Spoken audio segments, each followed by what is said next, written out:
विनायक जी की कहानी। बोलो गणेश जी महाराज की जय। किसी नगर में देवरानी जेठानी रहा करते थे। देवरानी बहुत अमीर थी व जेठानी बहुत गरीब थी। जेठानी रोज देवरानी के घर काम करने जाया करती थी। बदले में देवरानी कुछ खाना कपड़े दे दिया करती थी। एक दिन देवरानी ने कुछ भी खाने को नहीं दिया तो जेठानी को खाली हाथ ही वापिस आना पड़ा। शाम को जब उसका पति आया तो उसने खाना मांगा तो जेठानी बोली, जी आज तो थारी छोटी ने कुछ भी नहीं दिया, खाने को कुछ भी नहीं है। इधर बच्चे भी भूख से रोने लगे।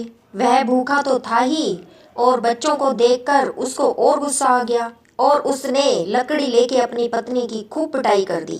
वो बेचारी रोते रोते गणेश जी को याद करके सो गई। कुछ ही देर बाद सपने में गणेश जी आए और बोले कि मुझे बहुत जोर से भूख लगी है, कुछ खाने को चाहिए। ये सुनकर वो बोली, इस खाने के पीछे तो मेरी ये हालत हुई है, घर में कुछ भी खाने को नहीं है, कल की बासी रोटी का आधा टुकड़ा रखा है, खा लो। गणेश जी बोले, मैं कई जगह तिल खाकर आया हूँ, अब मैं निपटना चाहता हूँ, कहाँ निपटूं? जेठानी ने बोल दिया, पूरा घर पड़ा है, कहीं भी निपट लो। गणेश जी अपना जहाँ जहाँ मन आया निपट लिए। फिर बोले, अब कैसे पोंछूं? पानी तो है ही नहीं। जेठानी बेचारी परेशान तो थी, गुस्से में बोल पड़ी, मेरे सर से पूछ लो। और इतना सुनकर गणेश जी ने वैसा ही कर दिया और जाते जाते झोपड़ी को पैर मार गए। अब जब सुबह जेठानी की नींद खुली तो वह हैरान रह गई। झोपड़ी की जगह महल बन गया और घर में सोने चांदी हीरे जवाहरात हाथी घोड़े सब हो गए। उसका पूरा शरीर भी एकदम स्वस्थ और सुंदर हो गया। घर में इतनी धन दौलत हो गई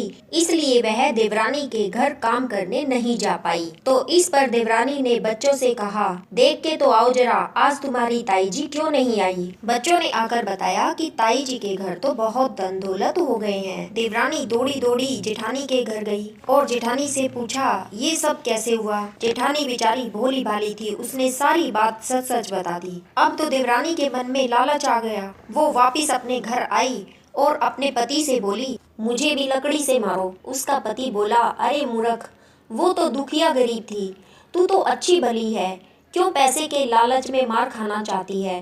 परंतु देवरानी तो जिद पर अड़ गई, वो नहीं मानी।